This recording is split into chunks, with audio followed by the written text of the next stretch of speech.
ದಿನಗೂಲಿಯಿಂದ PCP ಆಗಿ PCPಯಿಂದ ಪ್ರಸ್ತುತ ಹೊರಗುತ್ತಿಗೆ ಅಡಿಯಲ್ಲಿ ಅರಣ್ಯ ಇಲಾಖೆ 13 ವೃತ್ತಗಳನ್ನು ಒಳಗೊಂಡಂತೆ ದುಡಿಯುತ್ತಿರುವಂತಹ ಎಲ್ಲ ನನ್ನ ನೌಕರ ಅಣ್ಣ ತಮ್ಮಂದಿರುಗಳಿಗೂ ನನ್ನ ನಮಸ್ಕಾರ. ಇವತ್ತು ಡೇಟು 1/7/2026 ಕಾರ್ಮಿಕ ನ್ಯಾಯಾಲಯಕ್ಕೆ ನಾವು ಇಲ್ಲಿ ಮೈಸೂರಿಗೆ ಬಂದಿದ್ವಿ. ಇವತ್ತು ಆರ್ಗ್ಯುಮೆಂಟ್ ಇತ್ತು. ಸನ್ಮಾನ್ಯ ಪ್ರಾದೇಶಿಕ ಅರಣ್ಯ ವಲಯಾಧಿಕಾರಿಗಳಾದಂತಹ ಅವರು ಇವತ್ತು ಆರ್ಗ್ಯುಮೆಂಟ್ ಇದೆ ಅಂತ ಹೇಳಿ ಡೇಟ್ ಕೊಟ್ಟಿದ್ದರು. ನಾವು ಇಲ್ಲಿಗೆ ಬಂದಿದ್ವಿ. ಇದು ಯಾವ ಪ್ರಕರಣ ಅಂದರೆ ಕೆಲಸದಿಂದ ತೆಗೆದಂಥ ಪ್ರಕರಣ. ಇಂದು ನಾವು ಸಣ್ಣಸ್ವಾಮಿ ಮತ್ತು ಬಸವರಾಜು ಅವರ ಪ್ರಕರಣದ ಬಗ್ಗೆ ಮಾಹಿತಿ ನೀಡುತ್ತಿದ್ದೇನೆ. ಹಲವು ವರ್ಷಗಳ ಕಾಲ ಕೆಲಸ ಮಾಡಿದ ಈ ಇಬ್ಬರು ನೌಕರರುಗಳನ್ನು ಕೆಲಸದಿಂದ ಬಿಡಿಸಲಾಗಿದೆ.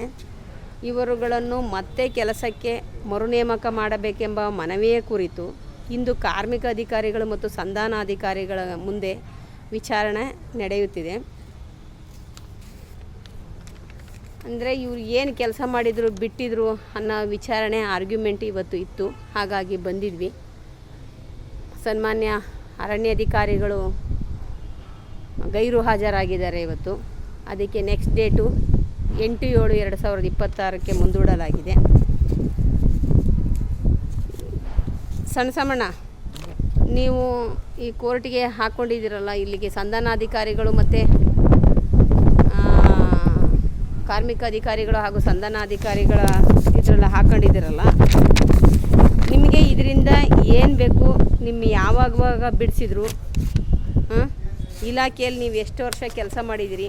ಎಲ್ಲೆಲ್ಲಿ ಮಾಡಿದ್ದೀರಿ? ನಿಮ್ಮನ್ನು ಯಾವಾಗ ಬಿಡಿಸಿದ್ರು? ನಿಮ್ಮ ಬೇಡಿಕೆ ಏನು? ಸ್ನೇಹಿತರೆ, ಏನಪ್ಪ ಅಂತಂದರೆ ಸುಮಾರು 15 ವರ್ಷದಿಂದ ಈ ಫಾರೆಸ್ಟ್ ಡಿಪಾರ್ಟ್ಮೆಂಟಲ್ಲಿ ಅಂದರೆ 10 ವರ್ಷಕ್ಕೂ ಮೇಲ್ಪಟ್ಟು. ಹೌದು, 10 ವರ್ಷಕ್ಕೂ ಮೇಲ್ಪಟ್ಟು ಅರಣ್ಯ ಡಿಪಾರ್ಟ್ಮೆಂಟಲ್ಲಿ ಸೇವೆಯನ್ನು ಮಾಡ್ತಿದ್ದೀವಿ ಸ್ನೇಹಿತರೆ. ನಮ್ಮನ್ನು ಹೆಂಗೆ ಬಳಸ್ಕೊತಾರೆ ಸ್ನೇಹಿತರೆ ಅಂದರೆ, ನಮ್ಮದು ಹೇಳ್ಕೊಳ್ಳೋಕ್ಕೂ ಆಗಲ್ಲ, ಅಷ್ಟು ನೋವಿದೆ, ಅದನ್ನು ಹೇಳ್ಕೊಳ್ಳೋಕ್ಕಾಗಲ್ಲ. ನಮ್ಮನ್ನು ಹೆಂಗೆ ಬೇಕು ಬಳಸ್ಕೊತಾರೆ ಅಧಿಕಾರಿಗಳು. ಅವರು ಏನು ಮಾಡಿಕೊಂಡ್ರು ಅವ್ರನ್ನ ಕೇಳೋರಿಲ್ಲ. ನಮ್ಮನ್ನು ಕಾರ್ಮಿಕರು ಮಾತ್ರ ಹಾಕೊಂಡು ತಗೊಂಡು ಬೀದಿ ಹೇಳ್ತಾರೆ. ಏನೇ ಕಾನೂನನ್ನು ಕೆಲಸ ಮಾಡ್ತಾರೆ, ಎಲ್ಲಿವೂ ನಾವು ಸಾರಿ ವರ್ಕ್ ಮಾಡ್ತೀವಿ, ಮತ್ತು ಇದು ಫೈರ್ ಲೈನ್ ಮಾಡ್ತೀವಿ. ಬೆಂಕಿ ಬಿದ್ದರೆ ಬೆಂಕಿ ಆರಿಸೋರು ನಾವೇ, ಆನೆ ಬಂದರೆ ಆನೆ ಹೊಡೆಯೋರು ನಾವೇ, ಚಿರತೆಗಳಿಲ್ಲ ಆನೆ ಮಾಡಿದ್ರೆ ಚಿರತೆಗಳಿಗೆ ಬೋನಿಡೋರು ನಾವುಗಳೇ. ಬಟ್ ಏನು A to Z ಏನಿದ್ರೂ ಕೂಡ ನಾವು ಅಲ್ಲಿ ಹೋಗಿ ಅವ್ರಿಗೆ ಯಾವ ಫೋನ್ ಮಾಡಿದ ತಕ್ಷಣ ಅವರು ಮಲ್ಲ ಕೂತ್ಕೊಂಡು ಫೋನ್ ಮಾಡಿ ಹೇಳ್ತಾರೆ. ನಾವು ಅಲ್ಲಿ ಒಟ್ಟಿಗೆ ಊಟ ಮಾಡಲ್ಲ, ಕಮ್ಮಿ ನಿದ್ರೆ ಇಲ್ಲ.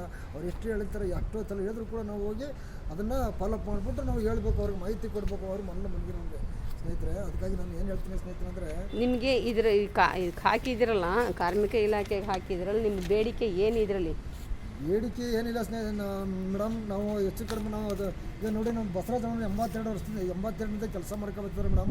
ಅವ್ರಿಗೆ ಆಗಿರೋ ಅನ್ಯಾಯ ಯಾರಿಗೂ ಆಗೋದು ಬೇಡ ಅಂತ ನಾನು ಏನು ಕೇಳ್ಕೊತೀನಿ ಅಂದರೆ, ಪಾಪ ಅವ್ರಿಗೆ ಇವತ್ತು ಅವರು ಕೆಲಸ ಮಾಡ್ರು, ಅವತ್ತಿಂದ ಕೆಲಸ ಮಾಡಿದ್ರೆ ಅವ್ರಿಗೆ ಸೂಪರ್ ಎಮರಿಯೋ ಆಗಬೇಕಾಯ್ತು, ಹೊಸ ಕೆಲಸ ಆಗಬೇಕಾಯ್ತು ಸ್ನೇಹಿತರೆ.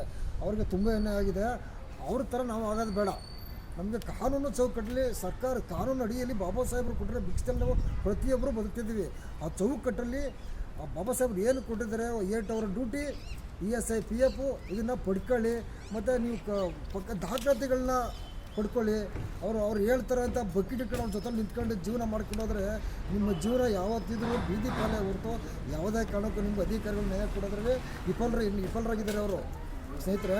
ಅದಕ್ಕೆ ನಾನು ಏನು ಹೇಳ್ತೀನಿ ಸ್ನೇಹಿತರೆ ಅಂದರೆ, ನಾವು ಇವತ್ತು ಕೆಲಸಕ್ಕೆ ಅವರು ಅಂಗೀಕಾರ ಯಾವುದೇ ಕಾರಣಕ್ಕೂ ಬರಲ್ಲ ಸ್ನೇಹಿತರೆ. ನಾವು ಕಾನೂನು ಚೌಕಟ್ಟು ಒಳಗಡೆ ಇದ್ದರೆ 100% ಬರ್ತೀವಿ.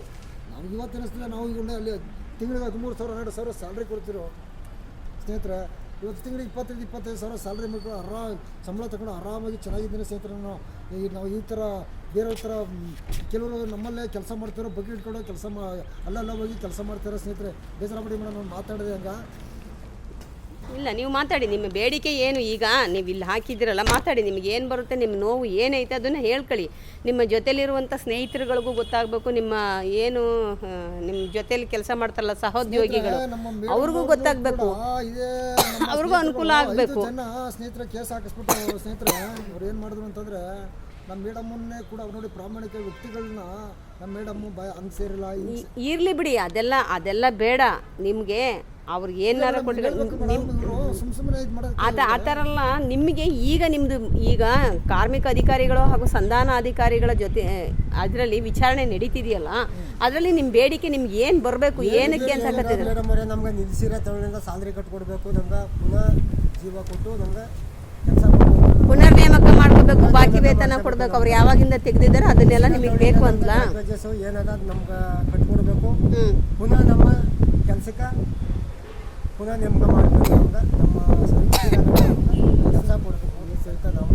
ನೀವು 84ರಲ್ಲಿ ಕೆಲಸಕ್ಕೆ ಸೇರಿದಂಥವ್ರನ್ನ ಇವಾಗ ನಮ್ಮ ನಡುವಂತರದಲ್ಲಿ ಹೊರಗುತ್ತಿಗೆ ಅಂತ ಮಾಡಿದ್ದಾಗ ನಿಮ್ಗೆ ಏನಾದ್ರು ಹೊರಗುತ್ತಿಗೆನಲ್ಲಿ ನೇಮಕಾತಿ ಆದೇಶ ಕೊಟ್ಟಿದ್ರಾ? ಏನು ಕೊಟ್ಟಿಲ್ಲ ಮೇಡಮ್ ಅವರೇ, ನಮ್ಗೆ ಸಂಬಳ 82ರಲ್ಲಿ 84ನೇ ಇಸ್ವಿನಲ್ಲಿ ಕೆಲಸ ಮಾಡಿದ್ರಿ ಅಂತಿರಲ್ಲ, ನೀವು ಅವಾಗ ಏನಾರು ಕೆಲಸ ಮಾಡಕ್ಕೆ ಹೋದಾಗ ಏನಾರು ಕೊಟ್ಟಿದ್ರ ಇಲಾಖೆಯವರು?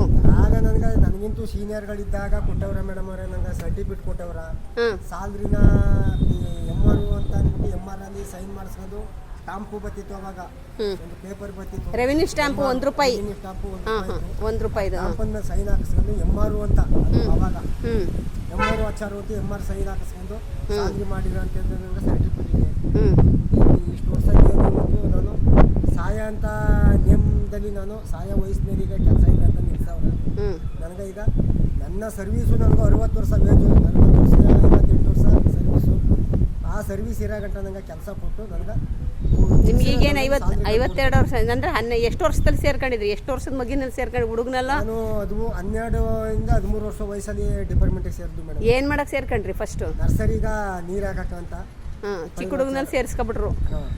ಈಗ ಅಲ್ಲಿಂದಲೇ ನೀವು ದುಡ್ಕೊಂಡು ಬಂದ್ರಿ ಬ್ಯಾಂಕಿಗೆ. ಈ ಸಂಬಳ ಹೆಂಗೆ ಕೊಡ್ತಿದ್ರು ಅವಾಗೆಲ್ಲ? ಸಂಬಳ ನನಗೆ ಫಸ್ಟು ಸ್ಟಾರ್ಟಿಂಗ್ ₹150 ಸಂಬಳ. ಯಾವ ಥರ ಕೊಡ್ತಿದ್ರು ಸಂಬಳನ? 85ರಲ್ಲಿ ಅಂದ್ರೆ ಸ್ಟಾಂಪನ್ ಮೇಲೆ ಸೈನ್ ಹಾಕಿಸ್ಕೊಂಡು, ರೆವಿನ್ಯೂ ಸ್ಟಾಂಪನ್ ಮೇಲೆ ₹1 ಸ್ಟಾಂಪನ್ ಮೇಲೆ ಸೈನ್ ಹಾಕಿಸ್ಕೊಂಡು MRO ಅಂತ ಅವಾಗ MRO ಅಂತ MRO ಆಚಾರು ಅಂತ ಸೈನ್ ಹಾಕಿಸ್ಕೊಂಡು ಕೈಗೆ ಸ್ಯಾಲ್ರಿ ಕೊಡೋರು.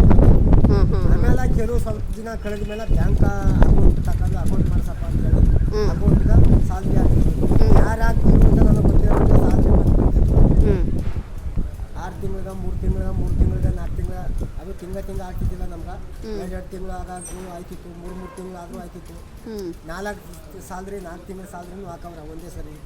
ಇದೆಲ್ಲ ಹಾಕೊಂಡು ಇವತ್ತು 800ರಿಂದ 150 ರೂಪಾಯಿಯಿಂದ 14,000 ಸ್ಯಾಲ್ರಿ ಗಂಟ ಇವತ್ತು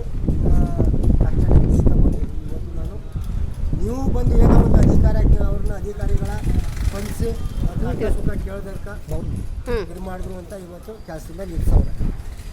ಈಗ ನಮ್ಮ ನಿಲ್ಸಿರೋದ್ರಿಂದ ಸ್ಯಾಲ್ರಿ ಕೊಟ್ಟು ನಮ್ಗೆ ಪುನಃ ನೇಮಕ ಮಾಡ್ಕೋಬೇಕು ಅಂತ ಅಷ್ಟೇ ನಾವು ಅಧಿಕಾರಿಗಳು ಕೇಳ್ಕೊಳ್ಳೋದು. ಈಗ ನಿಮಗೆ ಯಾವಾಗಲಿಂದ ಕೆಲಸ ನಿಲ್ಲಿಸಿದ್ದಾರೆ ಆ ವರ್ಷದಿಂದಲೂ ನಿಮಗೆ ಬಾಕಿ ವೇತನ ಕೊಟ್ಟು ಹರಿಯರ್ಸ್ ಮುಖಾಂತರ ಕೊಟ್ಟು ನಿಮಗೆ ಮತ್ತೆ ಕೆಲಸಕ್ಕೆ ಪುನರ್ ನೇಮಕ ಮಾಡ್ಕೊಬೇಕು ಅಂತ. ನಿಮ್ಗೆ ಇವಾಗ ಏಜ್ ಎಷ್ಟು? ಈಗ ನನಗೆ 54 ತುಂಬಿ 5 ಕೆಲಸ ಬಂದಿದೆ. ಇನ್ನೊಂದು 5-6 ವರ್ಷ ಸರ್ವಿಸ್ ಐತೆ. ಈ ಏಜಲ್ಲಿ ನಿಮ್ಮನ್ನು ಕೆಲಸದಿಂದ ತೆಗೆದುಹಾಕಿದ್ದಾರೆ.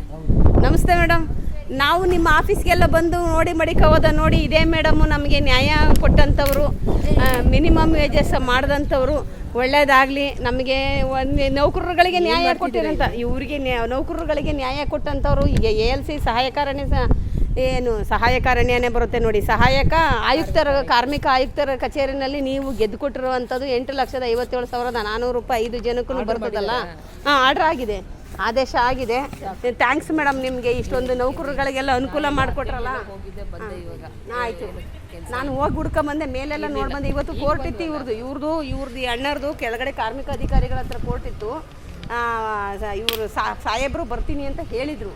ಸಾಹೇಬರು ಅರಣ್ಯ ಅಧಿಕಾರಿ ಅವರಿವತ್ತು ಗೈರು ಹಾಜರಾಗಿದ್ದಾರೆ ಅಂತ ಹೇಳಿ ನೆಕ್ಸ್ಟ್ ಡೇಟ್ ಇವತ್ತು 8/7ಕ್ಕೆ ಕೊಟ್ಟಿದ್ದಾರೆ ಮೇಡಮ್.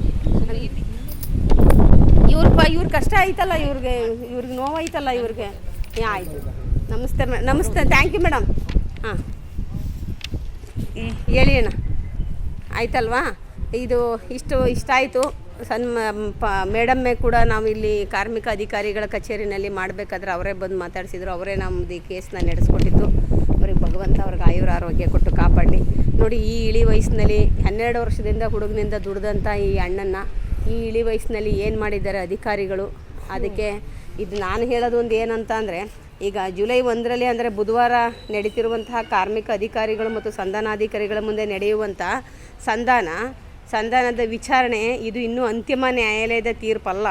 ಈ ಪ್ರಕರಣದ ಬಗ್ಗೆ ಅಂತಿಮ ತೀರ್ಮಾನ ಇನ್ನೂ ಆಗಿಲ್ಲ. ಇಂದು ಸಂಧಾನ ಪ್ರಕ್ರಿಯೆ ನಡೀತಿದೆ.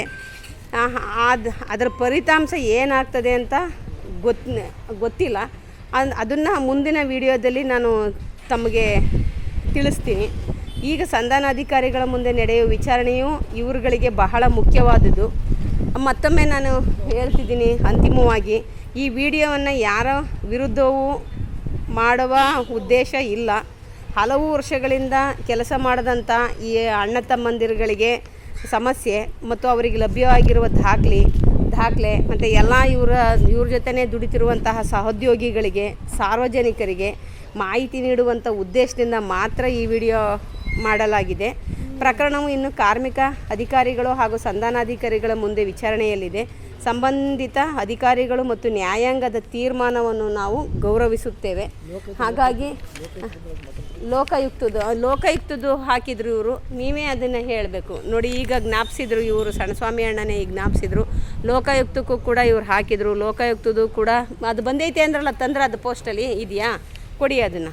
ಲೋಕಾಯುಕ್ತದಲ್ಲೂ ಕೂಡ ನೋಡಿ, ತೋರಿಸಿ ಅದನ್ನು. ಲೋಕಾಯುಕ್ತದಲ್ಲಿ ನೀವು ತೋರಿಸಿ ಅಣ್ಣ ನೀಟಾಗಿ. ಇವ್ರ ಪ್ರಕರಣ ಲೋಕಾಯುಕ್ತಗೆ ಹಾಕಿದ್ವಿ.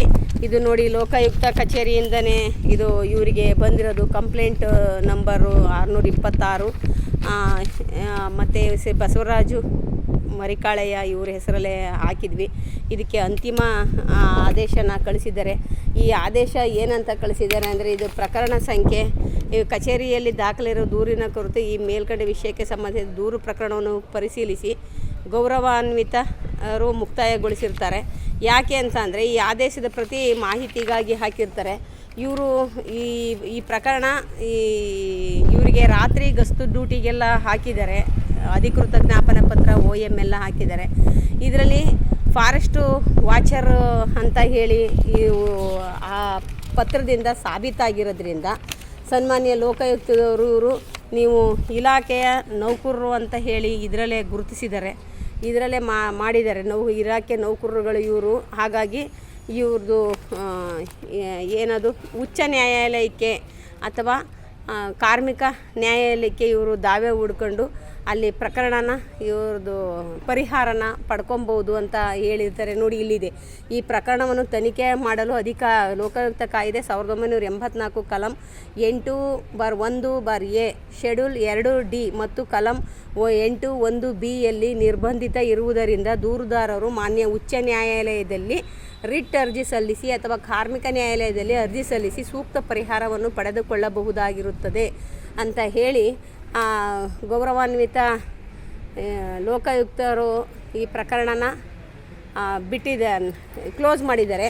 ಇಲ್ಲಿ ನೋಡಿ, ಇಲ್ಲಿ ಈ ಪ್ರಕರಣ ಏನು ಕಂಡು ಬಂದೈತೆ, ಈ ಪ್ರಕರಣವು ದೂರುದಾರರ ನೇಮಕಾತಿಗೆ ಸಂಬಂಧಪಟ್ಟಿದ್ದಾಗಿದೆ ಮತ್ತು ದೂರುದಾರರೇ ಸಲ್ಲಿಸಿದ ದಾಖಲೆಗಳ ಪ್ರಕಾರ ಅವರು ದಿನಗೂಲಿ ನೌಕರರಾಗಿದ್ದು ಕೆಲಸದ ಅವಧಿ ಮುಗಿದ ನಂತರ ಕೆಲಸದಿಂದ ತೆಗೆದಿರುವುದು ಕಂಡು ಬಂದಿದ್ದು. ಈ ಪ್ರಕರಣನ ನಮಗೆ ತನಿಖೆ ಮಾಡೋಕ್ಕೆ ಬರಲ್ಲ, ಇದು ಗೌರ್ಮೆಂಟ್, ಇದು ಕೋರ್ಟ್ಗೆ ನಮ್ಮ ವ್ಯಾಪ್ತಿಗೆ ಬರಲ್ಲ, ಕೋರ್ಟಿಗೆ ಮಾತ್ರ ಇದು ಬರುತ್ತೆ ಅಂತ ಹೇಳ್ಬಿಟ್ಟು ಅವರೇ ಕೂಡ ಇದು ಅಂತಿಮ ಆದೇಶ ಕಾಪಿನ ಅವರು ಕೂಡ ಹಾಕಿದ್ದಾರೆ. ಇದನ್ನೇ ನಾವು ತಗೊಂಡು ಹೋಗ್ಬಿಟ್ಟು ಈಗ ಈ ಕಾರ್ಮಿಕ ಇಲಾಖೆಯಲ್ಲಿ ಏನಾಗುತ್ತೆ, ಸಂಧಾನಾಧಿಕಾರಿಗಳ ಕಚೇರಿನಲ್ಲಿ ಇದೆಯಲ್ಲ, ಕಾರ್ಮಿಕ ಅಧಿಕಾರಿಗಳು ಹಾಗೂ ಸಂಧಾನಾಧಿಕಾರಿಗಳ ಮುಂದೆ ಇದೆಯಲ್ಲ, ಈ ತನಿಖೆ ಈ ತೀರ್ಪು ಏನಾಗುತ್ತೆ ನಂತರದಲ್ಲಿ ಲೇಬರ್ ಕೋರ್ಟ್ಗೆ ಹಾಕಿ ಲೇಬರ್ ಕೋರ್ಟಿಂದ ಅಲ್ಲೇನಾಗುತ್ತೆ ನೋಡ್ಕೊಂಡು ಇವರಿಗೆ ಅಲ್ಲಿ ಪರಿಹಾರ ಪಡೆಯೋದಕ್ಕೆ ನಾವು ಪ್ರಯತ್ನ ಪಡ್ತೀವಿ. ಇದೇ ಥರ ಎಲ್ಲ ನೌಕರರುಗಳು ಮಾಡ್ಕೋಬೇಕು ಅನ್ನೋದು ನನ್ನದೊಂದು ಕಿವಿ ಮಾತು ಅಷ್ಟೇ. ಎಲ್ಲ ಇದೆ. ಕೊನೆಗೆ ಏನು ಹೇಳ್ತಿರೋಣ, ಕೊನೆಯ ಮಾತು ಇಬ್ಬರು ಒಂದು ಮಾತು ಹೇಳಿ ನೌಕರರುಗಳಿಗೆ, ಆಯಿತು ನೀವು ಈ ಇಲಾಖೆಯಿಂದ ಏನು ಪಡ್ಕೋಬೇಕು ಅದನ್ನೆಲ್ಲ ಇದು ಕವರ್ಗಳಿಗೆ ಹಾಕ್ಕೊಟ್ಬಿಡಿ. ಇದನ್ನು ಹೇಳಿ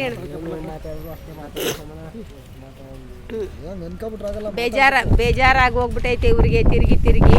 ಆದ್ರೂ ಒಂದು ಕಡೆಯಿಂದ ಹಣ ಬಂದೈತೆ ಅನ್ನೋ ಖುಷಿ ಆಗೈತೆ.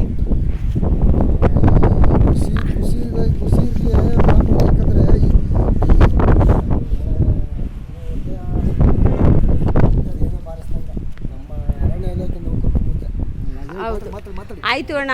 ನಿಮ್ಮಿಬ್ಬರಿಗೂ ನಮಸ್ತೆ. ಎಲ್ಲ ನೌಕರರುಗಳಿಗೂ ನನ್ನ ನಮಸ್ತೆ, ಧನ್ಯವಾದಗಳು.